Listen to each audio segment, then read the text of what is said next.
하나님께 영광의 박수 올려드리겠습니다. 오늘 날씨는 어떻게 될지 모르겠습니다만 어제는 어마어마하게 뜨겁더군요. 여러분 다 살아 계신데 감사한 일입니다. 건강하시기 바랍니다. 앞뒤 좌우에 계신 분과 인사합니다. 샬롬 샬롬.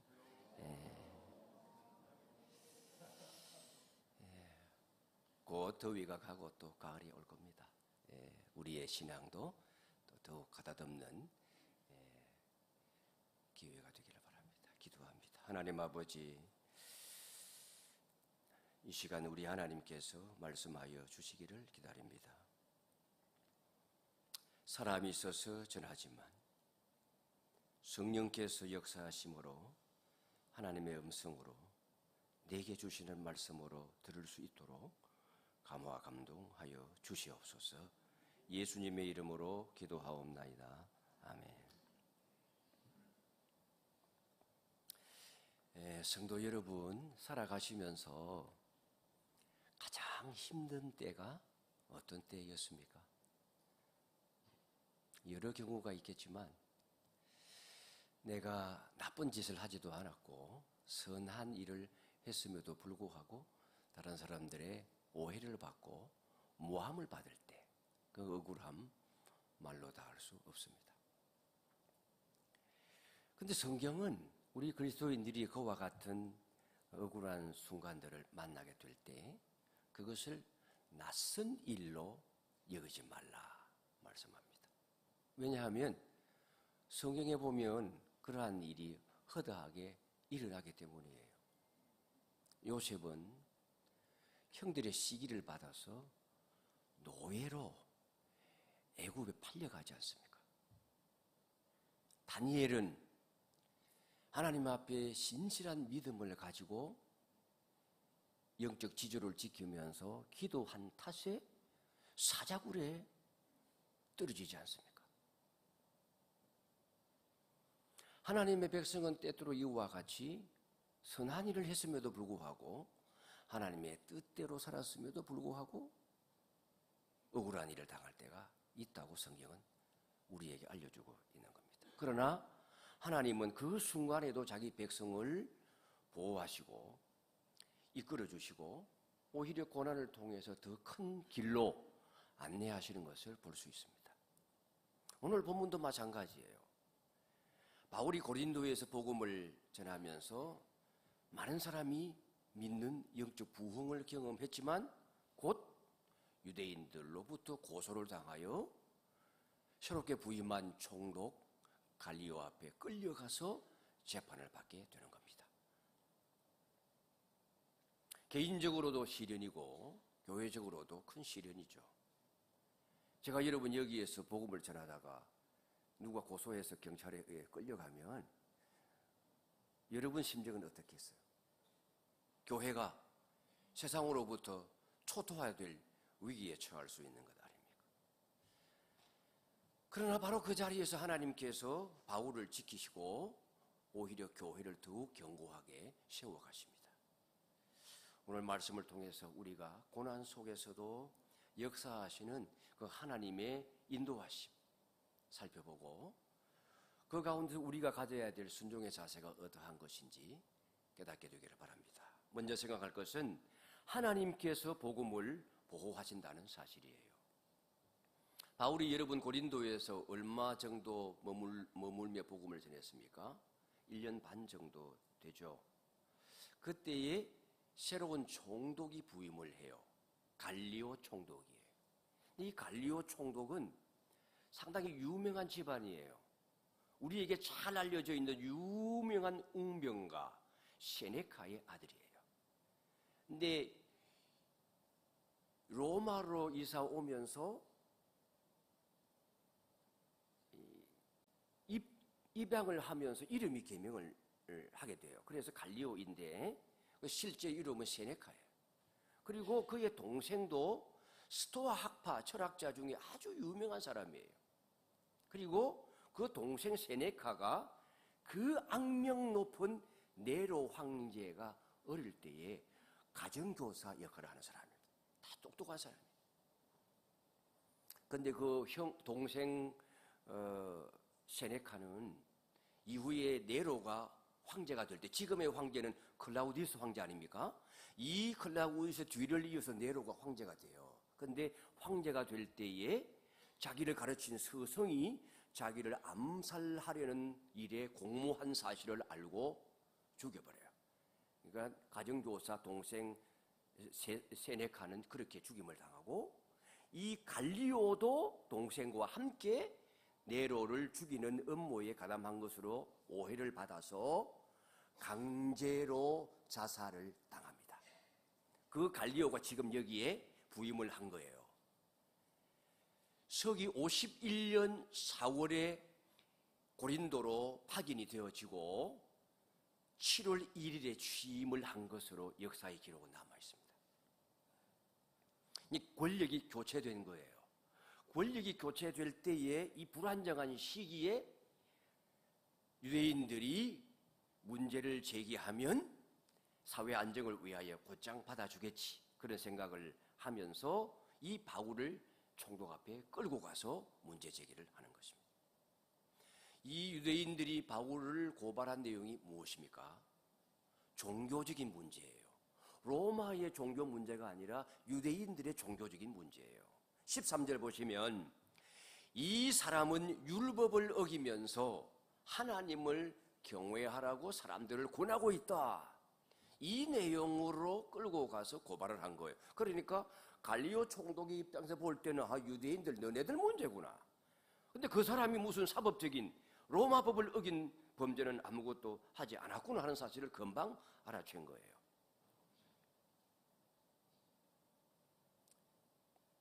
그때에 사도 바울이 자신을 변호하려고 말을 하려고 하는 순간에 갈리오가 제지하면서 재빠르게 발언을 합니다. 14절 15절 말씀이죠. 같이 읽겠습니다. 너희 유대인들이 만일 이것이 무슨 부정한 행동이었으면 내가 너희 말을 들어주는 것이 옳거니와, 만일 문제가 언어와 명칭과 너희 법에 관한 것이면 너희가 스스로 처리하라. 나는 이러한 일에 재판장 되기를 원하지 아니하노라. 제가 원고 서준대로 그대로 올렸을 때 제가 틀리게 서준이가 그대로 틀리게 비비들 하네요. 제 잘못입니다만. 자, 총독이 사건을 판결하거나 그 사건을 접수할지 말지 결정할 권리가 있어요. 그런데 이 갈리오 총독이 유대인들이 한 고소를 이런 지하에 불기소 처리해버리는 거예요. 아예 사건으로 접수를 하지 않습니다. 여러분, 이걸 읽어가면서 그냥 넘어가면 안 되는 거예요. 이게 예사로운 일입니까? 지금까지 그러했습니까? 우연한 일이냐고요. 우리는 여기에서 하나님께서 바울을 보호하고 계신다는 놀라운 섭리를 발견해야 돼요. 우리 하나님은 로마 총독의 입을 통해서 바울을 보호하고 있는 거예요. 바울이 복음 전하는 일에 하나님이 권력을 사용하고 계신 거예요. 바울이 변호할 기회를 갖기도 전에 이미 무죄가 선포되는 거예요. 이것은 예수님께서 환상육에 나타나셔서 바울에게 하신 약속이 성취되고 있는 겁니다. 여러분, 우리 주님께서 환상육에 나타나셔서 바울에게 하신 약속 바로 앞에 있어요. 9절 10절 말씀 같이 읽겠습니다. 시작. 밤에 주께서 환상 가운데 바울에게 말씀하시되 두려워하지 말며 침묵하지 말고 말하라. 내가 너와 함께 있음에 어떤 사람도 너를 대적하여 해롭게 할 자가 없을 것이니 이는 이 성중에 내 백성이 많음이라 하시더라. 내가 너와 함께 하겠다. 누구도 너를 해하지 못할 것이다. 약속한다. 담대하게 복음을 전해라. 여기 믿을 사람이 많다. 이 약속이 지금 이 자리에서 그대로 성취가 되고 있는 거예요. 유대인들은 바울을 제거하려고 온갖 노력을 다 했지만 오히려 로마 제국에 새로운 법적인 판례가 생기는 거예요. 그런 경우에는 로마 법에 상소하지 말라. 처리하려면 너희들끼리 알아서 처리해라. 그래서 사도 바울은 더 자유롭게 복음을 전할 수 있는 발판을 마련하게 된 거예요. 그런데 이때에 흥미로운 반전이 일어나요. 이 유대인들이 바울을 처단하지 못하니까 난데없이 회당장 소수대너를 잡아가지고 총독 앞에서 집단 폭행을 가하는 거예요. 여러분, 이런 일이 있을 수 있습니까? 아니, 왜 회당장 소수대너를 잡아서 패는 거예요? 1년 전에 회당장은 누구였습니까? 그리스보였죠. 그리스보 옆에 유스도 집에 가서, 디도 유스도 집에 가서 묵으면서 바울이 함께 복음을 전해서 이 그리스보라고 하는 회당장은 예수님을 믿게 된 거예요. 예수 믿는 사람이 회당장이 될 수가 없잖아요. 그러니까 교체가 된 거죠. 1년 전과 상황이 다르게 소수대네가 복음, 이 회당장이 되어졌는데, 아마도 사도 바울이 회당에서 복음을 전할 때에 가르치는 교사를 초청하는 모든 업무를 회당장이 맡아 했기 때문에 회당에 세우어서 가르칠 기회를 줌으로 말미암아 이와 같이 어지러운 일이 일어났으니 네 책임이다. 아마 그렇게 된 것 같아요. 법정 앞에서, 총독이 보는 앞에서 유대인들끼리 난리가 났는데 아무도 말리잖아요. 총독조차도 내버려 두는 거예요. 그래서 많은 학자들은 이 갈리오 총독이 유대인에 대하여 상당히 반감을 가지고 있는 반유대주의적인 인물이었을 것으로 봅니다.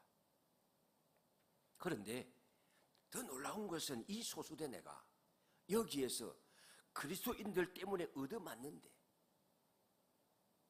이 소수대네 회당장 역시 복음을 받아들이고 그리스도인이 되는 거예요. 오늘 본문에는 자세하게 나와 있지 않아요. 그리고 이 소수대네가 예수님을 믿게 된 시기가 이 얻어맞는 사건 이전인지 이후인지도 정확하게 알 수는 없어요. 그러나 그가 그리스도인이 되었다는 사실은 분명해요. 어떻게 알 수 있습니까? 고린도전서 1장에 가면 그 증거가 나오는 거예요. 여러분, 사도 바울이 고린도, 이 지금 복음을 전하고 있는 이 고린도 교인들에게 떨어져서 편지를 쓰게 되잖아요. 그게 고린도 전후서예요. 언제 쓰게 되어지는가 하면 한 몇 년이 지난 다음에 에베소의 3차 선교 여행을 할 때 거기에서 바다 건너 고린도 교회로 편지를 보내는데, 그 편지를 보내는 1장 1절에 보면 소수대네의 이름이 나와요. 함께 읽겠습니다. 하나님의 뜻을 따라 그리스도 예수의 사도로 부르심을 받은 바울과 형제 소수대네는 너희들에게 문안한다 하면서 편지의 서두에 보면 편지를 쓰고 보내는 공동 발신자로 이 소수대네의 이름이 나와요. 그리고 그를 바울이 뭐라고 칭합니까? 형제 소수대네라고 말하면서 그가 이미 기독교 공동체의 일원이 되어 있고 사도 바울과는 동력자가 되어 있다는 사실을 알 수 있어요. 완전히 주거지를 이주하여 에베소에서 함께 사역을 하고 있는 겁니다. 여러분, 이 사도행전은 복음이 전파될 때마다 이렇게 순순히 형통하게 평탄하게 이루어지는 것이 아니라 공적 권력이 개입해서 핍박을 가하고 군중들이 소동하면서 반복적으로 박해하고 방해를 하는데도 불구하고 복음은 계속해서 전파되는 거예요. 회당장 소수대네가 매를 맞는 사건 이전에도 이와 같은 일은 있었어요.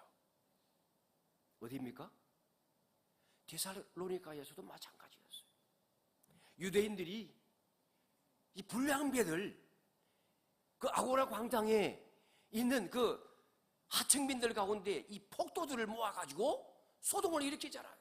그 사건을 만들어가지고 의도적으로 끌고 가잖아요. 바울과 실라를 그렇게 해서 잡아 가두려고 폭동을 일으켜서 잡으려고 했는데 찾지를 못했어. 찾지를 못하니까 또 분한 마음이 들어가지고 누구를 두들겨 팹니까? 바울과 그 일행에 숙소를 제공해준 야손이라는 사람과 몇 형제들을 붙잡아가지고 끌고 가서 가두잖아요. 그래서 보석금을 주고 풀린 적이 있지 않습니까? 여러분, 복음이 전파될 때에 누군가는 대가를 치러야 돼. 그러나 하나님은 그 대가를 통해서 그에게도 복이 되어지지만 교회를 더 강하게 세워가시는 거예요. 여러분, 이것이 우리가 얻어야 될 교훈이에요. 세상에 아무리 복음을 억누르려고 하고 핍박하고 방해하고 반대한다고 할지라도 하나님은 반드시 복음을 지키시고 보호하신다는 사실이에요. 그 과정에서 때때로 내가 피해를 입고 혹은 다른 사람 때문에 내가 대신 억울한 고난을 당할 수도 있어요. 그러나 그건 주님 앞에서 하나님의 나라에서는 면류관이 되는 거예요. 하나님은 고난마저도 선하게 사용하셔서 교회를 단련시키시고 시련을 이기게 하시고 복음이 승리하게 하시는 줄 믿으시기 바랍니다. 그 복음을 붙잡아야 돼요. 말씀의 능력이 있어요. 두 번째 생각할 것은 하나님께서 하나님의 사역자들과 종들을 인도하신다는 거예요. 바울이 풀려난 후에 고린도에 일어날 더 머물다가 이제 떠나갑니다.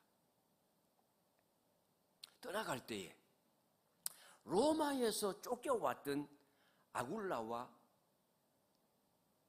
브리스길라 부부를 함께 데리고 에베소로 가요. 여러분,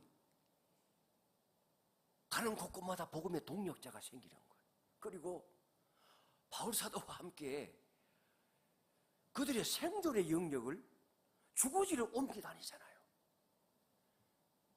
모든 지구촌이 우리의 사역지예요. 하나님이 보내시면 모든 지구촌이 우리의 삶의 터전이에요. 하나님은 여러분을 그렇게 채종하지 않으시나요? 그래서 복음을 가지고 사명의 부르심을 받는 자들은 이곳저곳으로 다니잖아요. 해외로. 우리 이회부 김미수 선교사님만 해도 중국으로 가셨다가 오만으로 가셨다가 지금은 조지아로 가 계시고, 가서 사는 게 이게 쉬운 게 아니에요. 그게 동료들이 있지만 거기도 일이 있고 거기도 긴장이 있고, 낯선 땅 낯선 기후, 우리나라에서 관광 많이 가는 곳이지만 아무리 풍경이 좋아도 그것도 하루 이틀이지 관광 간 것도 아니고 힘들어요. 그러니까 저분들이 몸이 망가져가지고 돌아오시잖아요. 회복해서 여기 그냥 머물면 되는데 또 가시고, 그 사명 가지고 가는 것 아닙니까? 근데 이 부부가 함께 동행을 해요. 고린도 남동쪽에 있는 갱그레아라고 하는 항구에서 배를 타고 아시아의 수도 에베소로 바울이 그토록 가서 복음 전하기를 원했던, 아시아시는 하나님이 허락하지 아니했던 에베소로 가요. 근데 저는 궁금한 것이, 그곳에 가서도 얼마 안 있다가 예루살렘으로 가거든요. 가이사르로 가서 예루살렘에 들렀다가 다시 처음 출발지 수리아 안디옥으로 가거든요. 근데 흥미롭게도 이 바울이 이 갱그레아 항구에서 머리를 깎았다는 사실을 여기에 기록을 하고 있어요. 근데 자세한 설명이 없어요. 왜 머리를 깎았는지. 머리를 깎는다고 하는 것은 유대인들의 전통 속에서는 나시린 서원을 할 때에 포함되어져 있는 절차입니다. 바울이 그럼 무슨 서원을 했을까? 유대인들이 서원을 할 때의 기준이 이 나시린 서원, 민수기 6장에 나오는 나시린 서원인데, 나시린은 자기의 생애를 하나님 앞에 바칠 때에, 물론 일시적으로 바치는 경우도 있지만 바칠 때에 표시로 일정 기간 동안 최소한 30일 이상 일정 기간 동안, 그보다 훨씬 더 긴 기간일 수도 있습니다. 하나님 앞에 자기를 바치면서 그 기간 동안에는 포도주와 독주를 마시지 않아요. 그 다음에 부정한 것을 가까이 하지 않아요. 사람이 죽어도 가지 않아. 시체를 손에 대지 않아. 여러 가지 부정한 일들을 행하지 않아요. 아주 제한된 공간과 그리고 그 환경 속에서 지내게 되겠죠. 그리고 머리카락을 자르지 않아요. 근데 머리가 길어지겠죠. 길어지기 때문에 서원을 시작하면서 미리 깎는 경우가 있어요. 그리고 길어지고 나면 그걸 마지막에 예루살렘에 올라가서 성전에서 하나님 앞에 제물을 드리고 예배를 드리고 난 다음에 머리를 깎고 깎은 머리를 제단에 불태워 하나님 앞에 드리는 거예요. 그럼으로써 서원이 종료가 되는 거예요. 그런데 이런 나시린의 서원을 유대인들이 좋게 여기기 때문에 경건한 삶의 실천으로 일반인들도 좀 시행을 한 거예요. 그러다 보니까 그 엄격한 그 나시린 서원보다는 조금 더 개인적이고 일반적인 형태의 서원들도 유행을 한 겁니다. 예를 들면 특별한 목적을 가지고 기도할 때에 서원을 하는 거예요. 그리고 어떤 일에 대한 은혜를 받고 난 다음에 너무 고마워서 일정 기간 동안에 하나님 앞에 자신을 바치는 의미로 또 서원을 하는 거예요. 그래서 이 사도 바울의 서원은 어느 경우인가 할 때에 아마도 하나님 앞에 특별한 간구가 있었거나 그리고 아니면은 이 고린도 교회에서 정말 두렵고 떨림으로 펄펄 떨면서 복음을 전했는데 하나님이 의외로 나를 담대케 하시고 사역의 열매를 맺게 하신 것에 대한 감사의 표시로 일정 기간 동안에 절제하고 금욕하며 하나님 앞에 감사를 표현하는 서원을 한 것이 아닌가 그렇게 보는 겁니다. 18절 말씀을 보시면 바울이 일찍이 서원이 있었으므로 머리를 깎았다라고 하는 것을 보면 이것은 서원이 종료되면서 하나님 앞에 드리는 것이니까 어떤 엄격한 나시린의 서원보다는 일시적인 감사의 표시로 아주 개인적이고 특별한 감사의 서원이 아니었을까 그렇게 대부분의 사람들은 생각을 합니다. 이후에 에베소에 배를 타고 도착을 하죠. 그런데 거기에서 여행의 피로를 풀도록 동료들을 머물게 한 다음에 본인은 또 곧장 회당으로 가요. 그리고 복음을 전합니다. 그런데 여기에서 이 에베소의 사람들이, 에베소도 여러분 말로 다 할 수 없는 그와 같은 도시인데 이 에베소에 있는 사람들이 의외로 가르침을 환영하고 더 머물게 그렇게 요청을 합니다. 그런데 바울이 허락하지 아니하고 작별해요. 근데 그가 작별하면서 떠나면서 하는 말이 참으로 소중합니다. 21절 말씀입니다. 같이 읽겠습니다. 만일 하나님의 뜻이면 너희에게 돌아오리라. 여러분 성도들이 머물러서 복음을 순순히 받아들이고 사역의 열매가 맺힐 때에 더 오래 있고 싶은 마음이 들지 않겠어요? 그런데 하나님의 어떤 특별한 부르심이 있었는지 아니면 사도 바울의 마음속에 성령을 통하여 기도하는 가운데 특별한 계획이 있었는지 작별하고 허락하지 아니하고 떠나가는데 그가 떠날 때 하는 이 말은 그의 삶을 지배하는 매우 중요한 원리라는 사실을 우리가 알 수가 있어요. 하나님의 뜻이 그의 사역의 기준이에요. 삶의 기준이었던 겁니다. 어떤 사람들의 환대, 호의보다도 자기 열정보다도 심지어 사역의 긴급성보다도 하나님의 인도, 하나님의 뜻을 더 소중하게 여긴 거예요. 그러니까 바울은 언제나 기도하면서 성령의 인도를 받고 하나님의 뜻을 우선적으로 생각하고 판단한 겁니다.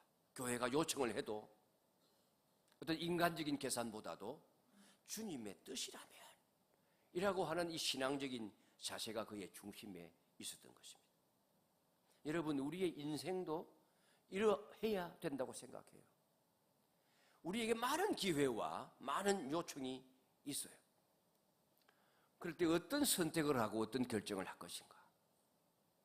인간으로 생각해 보게 될 때 이익이 있는 쪽을 먼저 택할 것이 아니라 어느 것이 하나님이 기뻐하실 뜻인지를 기도하며 생각해야 되는 거예요. 야고보서 4장 15절에 보면 이와 유사한 말씀이 나와요. 거의 우리에게 동일한 삶의 원리를 제공합니다. 같이 읽겠습니다. 너희가 도리어 말하기를 주의 뜻이면 우리가 살기도 하고 이것이나 저것을 하리라 할 것이거늘. 여러분, 이 야고보서의 저 말씀은 그 당시 그 말씀이 기록될 때에 여러분 고대 시절이었지만 지금이나 마찬가지예요. 여러분 로마가 곳곳에 얼마나 많은 신도시를 만들었습니까? 그것도 지금 보면 웅장한 도시들, 수많은 사람들이 거주할 수 있는 도시를 만들어요. 근데 이 당시에 그런 신도시들이 많이 생겨나게 되면서 그 신도시 이곳저곳으로 옮겨 다니면서 지금 바울과 함께 이 떠났던 사람들도 로마에서 살다가도 고린도에 와서도 얼마인지 살아가잖아요. 텐트 사업을 하면서. 그리고 또 에베소로 가서 사업을 하잖아요. 마찬가지 이 당시에 신도시로 이곳저곳 옮겨 다니면서 사업을 해서 돈을 버는 사람이 많았어요. 그렇게 돈 벌 계획을 가지고 있는 사람들에게 주고 있는 경고의 말씀이에요. 주의 뜻이면 우리가 살기도 하고 죽을 수도 있는 것이고, 살려주시면 이것도 하고 저것도 할 수 있다고 말해야 되지, 내가 어느 도시에 가서 몇 년간 일을 해가지고 얼마를 벌어야 되겠다라는 계획을 가지고 네가 앞서 행한다 한들 하나님이 오늘 네 인생을 거두어 가시면 그게 말씀이 무엇입니까? 우리 인생은 안개와 같다. 그 말씀하시면서 네 인생과 생명의 주인이 하나님이신 줄로 알고 네 인생을 계획하라고 교훈하고 있는 거잖아요. 그러니까 우리의 삶의 기준은 언제나 주의 뜻이면 이게 되어야 된다는 거죠. 우리가 살아가는 대한민국 하루가 멀다 하고 변해요. 많이 변한다는 것은 어떤 사람들에게는 절호의 기회가 되는 거예요. 얼마나 바쁘게 변합니까? 정치도 경제도 교육도 문화도 어제와 오늘이 달라요. 집값과 주식도 누구 말 한마디에 따라 요동을 쳐요. 정책은 아침에 세워졌다가 저녁이면 바뀝니다. 아이들 이 변하는 입시 제도 속에서 힘겨워하고 있고, 직장인들은 아니 한 해만 지나면 또 구조조정한다고 그러고 그런 소식에 불안해하고, 부모 세대는 나이들을 어떻게 살아가야 될지 노후 걱정에 시달리고, 문화와 유행도 눈 깜짝할 사이에 뒤바뀌고 가치관조차도 하루아침에 달라져요. 이 모든 것이 흔들리는 사회, 급변하는 세상 속에 우리가 살아가 있는데, 이렇게 살아가면서 무엇을 기준으로 살아가야 되겠는가, 무엇이 우리의 삶의 표준인가 할 때에 결코 변함없는 하나님의 말씀, 하나님의 인도하심, 하나님의 뜻만이 우리의 삶의 유일한 기준이요 흔들리지 않는 반석이 되어야 할 줄로 믿습니다. 우리 계획이 아무리 선해 보여도 하나님의 뜻이면 행하는 거예요. 하나님이 멈추라 하면 멈춰야 되고, 하나님이 가라 하면 가야 되는 거죠. 마지막으로 하나님께서 교회를 확장해 가십니다. 바울이 에베소를 떠나서 이제 가이사랴로 갑니다. 이제 지도 나오네요. 저 에베소에서 가이사랴, 예루살렘 바로 위쪽에 있죠. 근데 가이사랴로 상륙해서 올라가서 교회의 안부를 물은 후에 안디옥으로 내려간다, 그래 설명하고 있어요. 우리 지도로 볼 때는 안디옥이 위니까 올라가야 된다고 말을 해야 되잖아요. 그런데 가이사랴에서 예루살렘으로 올라가는 거예요. 예루살렘이 지대가 높기 때문에 성경에 보면 다 예루살렘으로 올라간다고 되어져 있어요. 그러니까 예루살렘이 중심, 유대인들의 사고의 중심은 예루살렘이고, 예루살렘이 지형이 높기 때문에 어디에서나 올라가는 거예요. 수리아에서도 예루살렘으로 올라가는 거고, 저 밑에 유대에서도 예루살렘으로 올라가는 거고, 그래서 성전에 올라가는 노래, 그 시편에 보면 그렇게 되어져 있지 않습니까? 그러니까 여기 올라간다는 표현은 예루살렘으로 가는 것을 말하고, 안부를 물은 교회는 예루살렘 교회의 안부를 물은 거예요. 그리고 다시 처음 선교 출발지였던 수리아 안디옥으로 내려가는 겁니다. 이렇게 함으로써 사도 바울의 2차 선교 여행이 대단원의 막을 내리는 거예요. 무려 3년 내지, 정확한 기간은 알 수 없지만 3년 내지 4년 동안의 2차 선교 여행이 마무리되는 겁니다. 여러분 돌이켜보면 얼마나 할 말이 많습니까? 이 사도의 바울의 2차 선교 여행에 대하여 할 말이 이 3, 4년 동안 일어난 일이 어쩌면 몇십 년 동안 일생에 한 사람이 겪을까 말까 수많은 고난과 역경과 핍박과 받기를 감옥에 갇혔다 풀려나고 하나님이 일으키신 기적이 얼마나 많이 일어났습니까? 옥문이 열리고 족쇄가 풀리고 가는 곳곳마다 하나님께서 예비된 자들을 세워서 가정으로 초대하고 숙소를 제공해주고 전도 후원금을 해주고 보내주고 하는 이런 일들이 일어난 이 선교의 3, 4년의 역사에 대하여 할 말이 얼마나 많겠어요. 그가 살아놓고 이루어놓은 업적을 인간적으로 보면 또 얼마나 많습니까? 빌립보 처음 가자마자 루디아의 집에서 시작되어진 빌립보 교회를 하나 개척을 했어요. 하나만 아니에요. 경건한 헬라인들과 그 무리가 적지 않은 귀부인들이 믿음으로 말미암아 시작되어진 데살로니가 교회, 두 번째 교회를 세웠어요.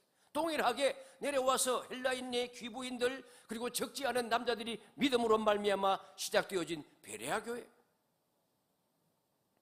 비록 적은 수지만 유력한 사람들, 철학자들의 변론을 통해서 믿게 되어지는 아테네 교회, 그리고 1년 6개월 동안 머물면서 수많은 사람들을 죽기로 돌아오게 한 고린도 교회를 세웠어요.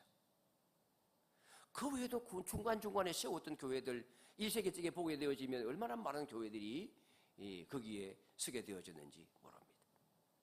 하나님께서 이 사도 바울을 통해서 끊임없이 교회를 세워 오시고 복음이 확장되게 해주셨어요. 그럼에도 불구하고 오늘 말씀해 보면 이 바울의 사역을 마지막 정리하면서 아주 간단하게 요약하고 있어요. 22절 말씀 같이 읽겠습니다.